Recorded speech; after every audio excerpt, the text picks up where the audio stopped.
11 верасня пасля перамоваў з прадстаўнікамі ЗША памілавалі 52 палітвязняў. Зняволеных вывезлі на беларуска-літоўскую мяжу, каб перадаць у Літву. Аднак 69-гадовы лідар народнай грамады Мікалай Статкевіч прынцыпова адмовіўся пакідаць краіну.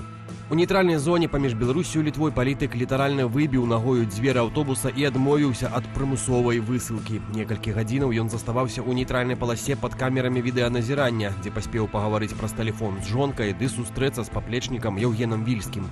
Побач з ім былі працаўнікі спецслужбаў у масках, якія праз некалькі гадзінаў павялі палітыка ў невядомым кірунку. Верагодна, яго маглі вярнуць у папраўчую калонію Глыбокім, дзе ён раней адбываў 14-гадовы тэрмін. Аднак установа адмаўляецца гэта пацвердзіць. Марына Адамовіч афіцыйна звярнулася ў міліцыю з заявай пра знікненне мужа. На сваёй фэйсбук-старонцы яна напісала, што афіцыйныя структуры не даюць ніякай яснасці, дзе цяпер ейны муж. Еўрапарламент прыняў адмысловую заяву, у якой заклікаў улады раскрыць месца ўтрымання Статкевіча, паведаміць пра стан ягонага здароўя і гарантаваць бяспеку і свабоду. Сам дыктатар пракаментаваў сітуацыю са Статкевічам, заявіўшы пра ягонае слабое здароўе. Заўвага гучыць асабліва цынічна, бо за апошнія 2,5 года палітвязень прабыў у поўнай ізаляцыі без ліставання і кантактаў з роднымі. Дзе цяпер адзін з самых вядомых апанентаў рэжыму, дакладнага адказу няма. Працэсуальны статус і месца ўтрымання Мікалая Статкевіча застаюцца невядомымі.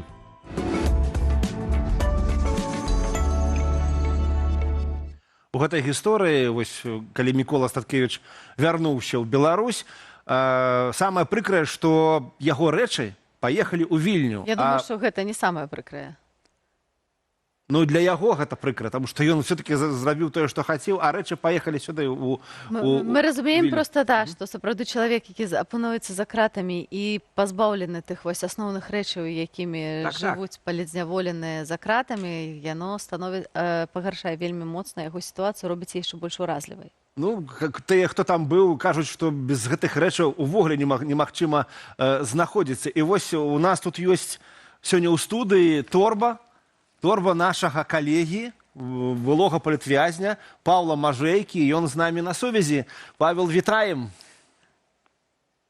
Прывітанне. А я думаю, хто гэтыя таямнічыя пакупнікі на куфары мою торбу сабе набылі. Вітаю. Паша, а колькі на куфары твая торба каштуе? Можа, мы зробім аукцыён? Нейкі хорошы. Я спадзяюся, што некаторыя з гэтых рэчаў стануць ўсё ж такі якімі-то экспанатамі ў музеі, і наступныя пакаленні будуць разумець, вучыцца на гэтых рэчах, якіх рэжымаў не павінна быць і чаго трэба пазбягаць. Ну, самы раз пазнаёміцца вось з тым, што мы маем сёння ў студыі, з тваіх рэчаў. Вось як называецца, напрыклад, гэта сумка, гэта торба? Не мае нейкае пэўнае названне, ці так, ну, як і на волі называюць яе? Ну, на жаргоне колониальным, скажем так, это называется кеша. Там ты мусіш трымаць рэчы, іх дазволена трымаць 2 такіх кешары на ўвесь твой тэрмін, таму, ну, павінна быць, канешне, все настолькі дакладна выверена, каб не разрастаўся ты в аб'ёмах за гэтымі рэчамі. А яшчэ до нас палітычных была такая сітуацыя, што мы маглі свае торбы трымаць толькі на самым версе, то бок там на 3-4 палічкі, таму таксама, калі было нешта цяжкае, то, напэўна, было вельмі складана даставаць. А вось гэта, я бачу, гэта так званы опіс. Ты мусіш вносіць туды все рэчы дакладна, калі ў цябе нешта змяняецца, напрыклад, там лішні пакецік гарбаткі, ты мусіш яго выкрэсліваць, бо неправільнае вядзенне гэтага опісу азначае, што ты можаш быць пакараным здзяйсненні парушэння, у выніку там нават трапіць у ШИЗА. То бок мы бачым, тут ёсць поўны спіс рэчаў асуджанага атрада нумар 19, так, і прямо тут подпісы на кожнай даце стаяць, і бачым, як Паша старанна все тут выкрэсліваў ці дапісываў. Я вам скажу, што там на шаноўнае гаспадарства не ведаеце, вы бачыце, але нават хлебцы, сухары, што тут, бутерброды, мне здаецца, я бачыла, сурветачкі, все прыправы, все мусіць быць запісана. Кожная рэч, так? Так, абсолютно. Иначе, кажу, это лічыцца парушэннем. Есть подставай. Натуральна, што гэта мала хто звяртае на эту увагу, але менавіта ў дачыненні да палітычных неправільнае вядзенне гэтага опісу можа азначаць парушэнне і нейкія наступствы. А якія наступствы маюць парушэнні, Паш? Все, что заўгодна, ад вымовы, што бывае вельмі рэдка, да штрафнога ізалятара, напрыклад, 15 сутак, ну, в такіх цяжкіх умовах. Паша, я вось звярнуў увагу, што ў тваім кэшары дзве такія робы, да, яны быццам бы аднаго колеру, але я бачу, што яны з рознай тканіны. Чаму яны розныя? Таму што гэта так званы касцюм, вось гэты верхняя вопратка, яна зноў жа называецца кліфт, нават не ведаю чаму, але так это ў гэтым каланіяльным жаргоне прынята.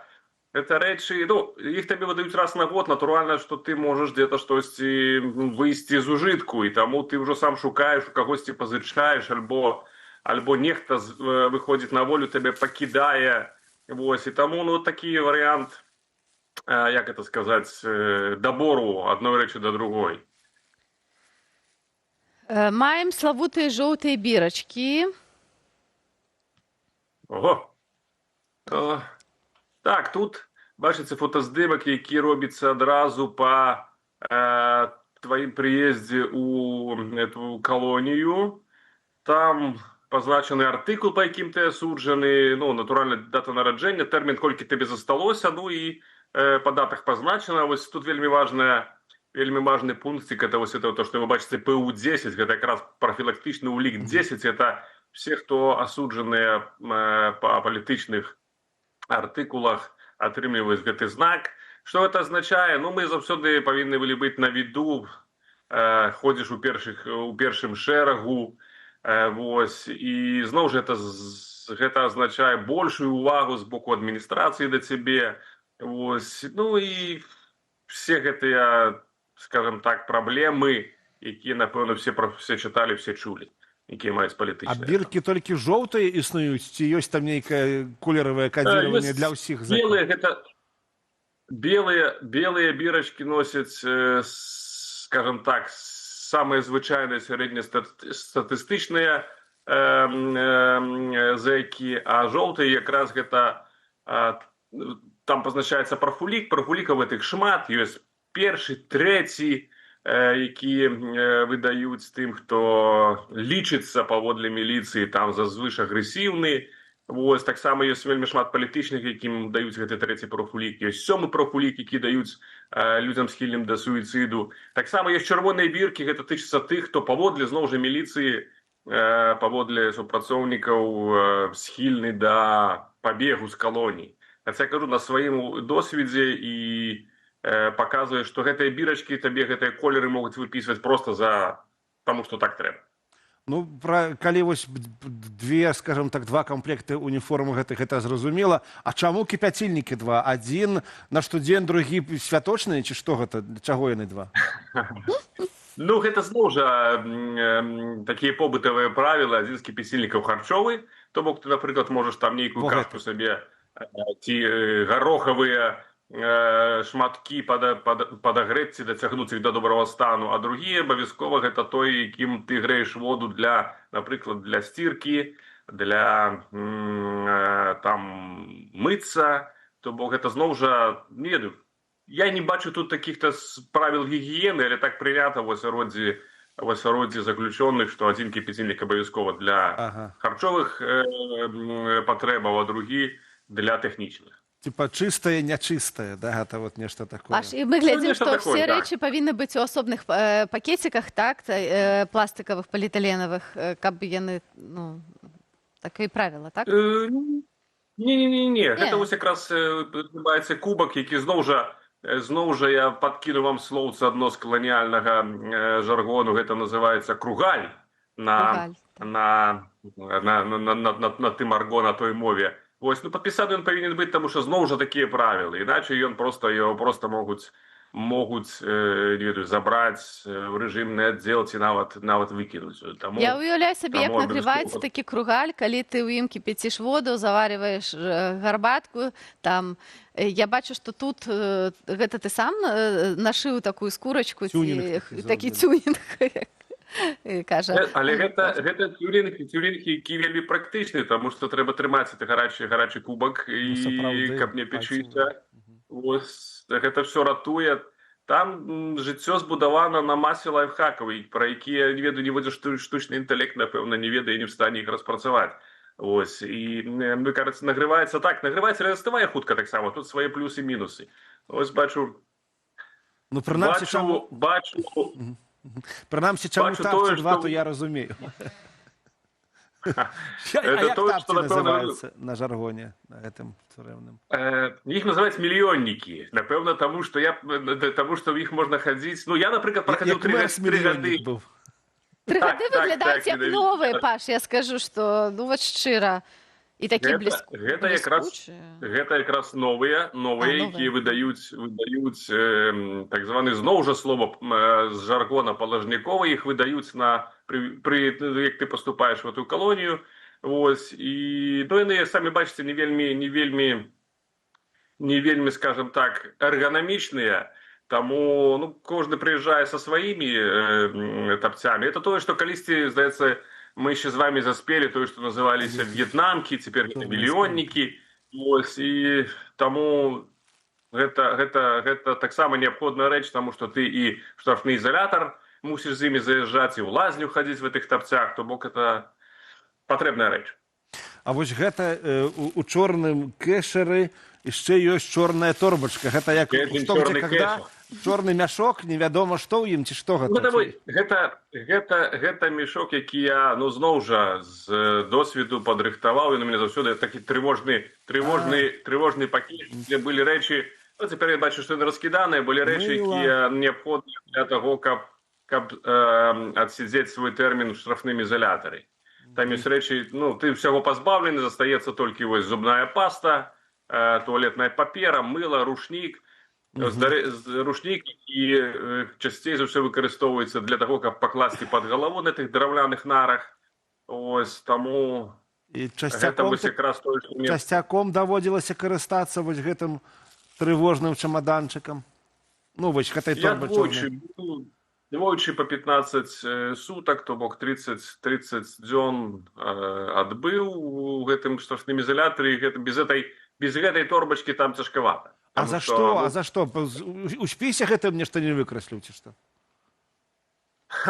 Нешта падобнае, таму што адзін раз я быў за тое, што не павітаўся з прадстаўнікоў адміністрацыі, а гэта зноў жа такія рэчы, в якіх нельга шукаць логікі. Паводле правіла ўнутранага распарадка ты павінен вітацца з кожным міліцыянтам, з кожным супрацоўнікам столькі разоў, сколькі ты яго бачыш. То бок уявіце сабе, ты, напрыклад, па адным карыдоры можаш увесь час хадзіць і бачыць супрацоўніка міліцыі, з якім ты павінен вітацца. Ну вот міліцыя палічыла, што я не павітаўся, што натуральна не было праўдай, але так атрымаецца, што ты мусіш згадзіцца з гэтымі абвінавачаннямі, і ну і ў выніку быў накіраваны ў штрафны ізалятар. Павел, гэта зноў жа пакетик. Гэта пакетики, да, падпісаныя, такія узмоцненыя, я бачу, і тут нават на такіх заліпках, чтобы можна было зашпіліць. Это для чаго? Але пагадзіцеся, што зроблена дыхтоўна, добра, не? Абсалютна. Это вам не пакетики зіпаўскія з Ікеі. Вот я пра іх пісаў. Што гэта такое, раскажы? Гэта якраз, ну, зноў жа, па прызначэнні ёсць слядоўні ў атрядах калоніі, ты мусіш, все павінна быць падпісана, плюс нейкія мясныя прадукты, нейкі сыр, калі ты маеш, гэта все кладзецца ў лядоўню. Уявіце сабе, што в атрядзе, напрыклад, в раёне 100 чалавек, і гэта все мусіць быць падпісана, ты павінен хутка знайсці. Ось, і таму такія пакетики, гэта, конечно, таксама там ідэальная рэч. Мы таксама знайшлі в тваім кэшары жоўтую папку і здзівіліся, што мы там пабачылі, наколькі, дарагія нашы сябры-гледачы, вы паглядзіце, які тут парядак, як все сістэмазавана. Што тут за скарбы ты трымаў, Павел? Ну, гэта тое, што я ні ў якім разе ніколі в жыцці не выстаўлю на куфар у адрозненне ад кэшара. Это якраз тыя рэчы, якія, ну, адзінае, што я хацеў марыў, планаваў, што я змагу, што называецца, забраць з калоніі, гэта якраз ліставанне, карэспандэнцыя з сям'ёй, малюнкі дзяцей, это тое, што, ну, самі разумееце, это тое, што проста неверагодна цябе там падтрымлівае і дае все магчыма. Я проста з захапленнем узгадаў, як атрымліваў гэты малюнак і даставаў яго з каперты.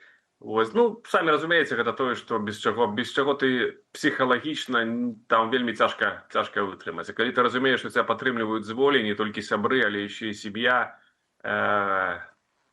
дзеткі, гэта дае все сілы вытрымаць. Ну, у Пашы ж не толькі малюнкі ад дзяцей і пісьмы, і лісты, але я бачу яшчэ і такі класны пеналчык з розавым фламінга, да? Гэта вось...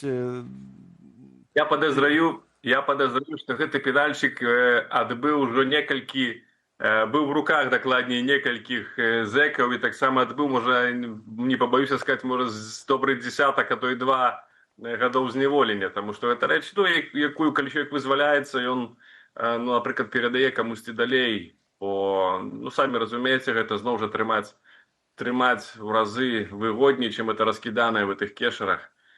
А там неабходна, каб пісаць лісты, рабіць іх прыгожымі. Так, мы бачым, што таксама тут у тебя ёсць і каперты, і паштоўкі, якія ты мог там паспрабаваць таксама даслаць. Скажы, калі ласка, наколькі магчыма яшчэ зараз даходзяць вось лісты, ліставанні, вось да цябе, бачыш, даходзілі, мы ведаем, што не да ўсім даходзяць, але паколькі нас глядзець шмат людзей, каб мы заклікалі іх усё ж такі рабіць тое, што падтрымлівае людзей, якія знаходзяцца за кратамі, бо сцяж больш за 1000 людзей, 1000 палітзняволеных яшчэ застаюцца там. Ну, палітычным зняволеным у абсалютнай большасці дазволена ліставанне толькі самымі блізкімі людзьмі, гэта там сям'я, бацькі. Вось таму все лісты, якія дасылаюцца іншымі людзьмі, ну проста не трапляюць, іх ніхто пасля не аддае, нідзе не збіраюцца, так што я бы з аднаго боку сказаў бы не траціць час, але калі вам гэта самім патрэбна для таго, каб адчуваць сябе упэўнена, адчуваць сябе лепей і разумець тое, што вы такім чынам падтрымліваеце зноў жа палітзняволеных, дасылаеце, таму што тыя людзі, якія іх, напэўна, чытаюць альбо прымаюць рашэнне парваць, выкінуць, не ведаю, якія перспектывы гэтых лістоў, але яны таксама бачаць, што людзей палітзняволеных падтрымліваюць масы людзей. Таму гэтыя рэчы, калі вы лічыце патрэбным, рабіце. Дзякуй вялікі, Паша. Яшчэ раз, мы несказанна радыя бачыць цябе на волі, бачыць цябе разам з намі ў студыі, хоць і віртуальна. Спадзяёмся, што хутка пабачымся і ў рэальнасці. Спадзяюся, што ўжо адгадаваўся трошкі. Што першае смачнае прыгатавала табе жонка? Здрадзь нам, калі ласка. Ну, я, па-першае, скажу толькі, што не магу да гэтага часу ще прызвычаіцца да такіх яскравых колераў, напрыклад, як у вас в студыі, таму што турма ўсё ж такі гэта больш пра чорна-белае, таму вось не магу і з захапленнем зноў жа назіраю за гэтай вось такой каляровай мітуснёй. А што тычыцца смакотаў розных, тут важна нават не тое, што ты еш, а важна в якім таварыстве. Вось, а таму калі ты маеш магчымасць абняць сваіх родных, абняць сваю сям'ю, то гэта, не ведаю, найважнейшае, поўная ўсіх вітамін і розных там амінакіслот смаката рэч, таму гэта я ўжо дасведчыў, перажыў і спрабую кожны дзень падсілкоўваць сябе добрымі ўражаннямі і глядзець будучыню, глядзець наперад, абсалютна разумеючы, што наша місія, а я лічу, што чалавек, ён тады чалавек, калі мае якуюсьці місію, наша місія зрабіць сапраўды Беларусь нармальнай краінай, дзе ніхто не мусіць сидзець в турмах за свае погляды, не мусіць уцякаць з краіны, не мусіць быць гвалтоўна вывезены, і павінен мець права выбару. Павел, дзякуй табе вялікі. Мы пачалі нашу сённяшнюю размову з лёсам Міколы Статкевіча. Вось ты, як чалавек, які быў там за кратамі, мы разумеем, што ён хутчэй за ўсё зноў за кратамі, канешне, затрыманы, проста не ведаем дзе. Што можа з ім зараз адбывацца? Вось проста апошняе пытанне па тваім досведзе, асабліва калі ён апынуўся без кэшара, без усіх гэтых асноўных рэчаў, дзякуючы якім магчыма там выжываць. Ну, видите, кэшер, конечно, важная справа, но я думаю, что ён в его ситуации как раз тое, про что и вы казали на початку программы, это сапраўды не есть рэч першай неабходнасці. Там человек абсолютно бесправны. Калі ты палітычна зняволены, ты бесправны ў некалькі разоў больш. Таму я не хочу як бы тут такого трагізму дадаваць, але разумею, што адміністрацыя гэтай установы можа рабіць з Міколом Статкевічем все, што заўгодна. Спадзяемся все-таки, што ён вернуўся ў калонію, знаходзіцца пад даглядам, забяспечанай медычнай дапамогай, але трэба разумець, што можа быць все. Дзякуй вялікі. Павел Дякую, Мажэйка, наш вызвалены калега, так што чакаем цябе ў госці ўжо ў рэале, таксама спадзяемся і на раніцу завітае, яшчэ сам асабіста. Так што, шаноўнае спадарства, вельмі кранальная тэма, я проста адчуваю дрыжыкі на сваёй скуры.